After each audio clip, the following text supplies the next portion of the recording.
পবিত্র রমজান মাসের ২ তারিখ অর্থাৎ দ্বিতীয় রোজা। এই দিনটি আমার জন্য আরও বেশি রহমতের, কারণ এই দিনটিতেই আল্লাহ পাক তার অশেষ দয়ায় আমার কোল জুড়ে আমাদের ঘরটাকে আলোকিত করে আমাদের সন্তানকে পাঠিয়েছিলেন। আলহামদুলিল্লাহ, আমাদের সন্তান এই পবিত্র রোজার ২ তারিখেই এই পৃথিবীতে আসে আমার কোল জুড়ে। সে যে কি আনন্দের! রোজা মানেই তো আনন্দ, রোজা মানেই কত আয়োজন। আমরা ইবাদত করি, মনের আনন্দে আল্লাহ পাকের ইবাদত করে যাই। অন্যরকম একটা শান্তি এই রোজার মাসে কাজ করে আমাদের মধ্যে।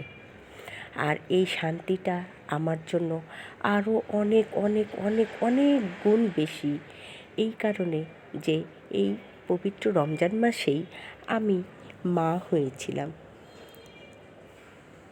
আলহামদুলিল্লাহ, আসলে এই অনুভূতিটা কাউকে বোঝানো যাবে না, শুধু এটা মহান আল্লাহ পাকই বোঝেন।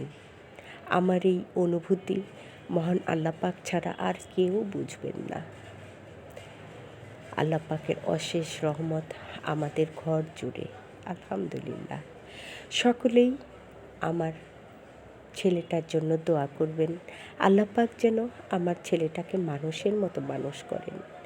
আসসালামু আলাইকুম, কেমন আছেন সবাই? আলহামদুলিল্লাহ, আমি ভালো আছি। এই তো আজ ইফতারির জন্য কি কি আয়োজন ছিল সেটা তো নিশ্চয়ই দেখেই বুঝে ফেলেছেন। আজ একটু ভিন্ন ধর্মে ইফতার করলাম।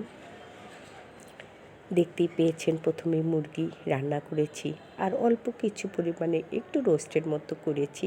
আর এই তো দেখছেন, এটা হচ্ছে পোলাও রান্না করছি। রাইস কুকারেই রান্নাটা সেরে নিলাম।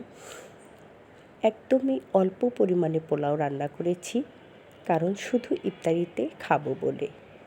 দেখতেই পেয়েছেন। আর মুরগিটা আলু দিয়ে পাতলা ঝোল করেছি, আর একটু ২-৩ পিস মুরগি আমি রোস্ট করে নিয়েছি। যা হোক, এবার চলে আসলাম ইফতারি ঠিক আগ মুহূর্তে। দেখতেই পাচ্ছেন আমি কিভাবে টেবিলটা সাজিয়েছি। এই তো রোস্ট, তারপর পোলাও, মুরগির পাতলা ঝোল, ছোলা মুড়ি তো থাকেই। আলহামদুলিল্লাহ, এই ছিল আমাদের আজকের ইফতারের আয়োজন।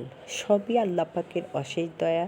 শুকরিয়া জানাই মহান আল্লাহ পাকের দরবারে। সকলেই ভালো থাকবেন, আমাদের সকলের জন্য দোয়া করবেন। আপনারা যে যেখানে আছেন নিরাপদে থাকবেন। আল্লাহ হাফেজ।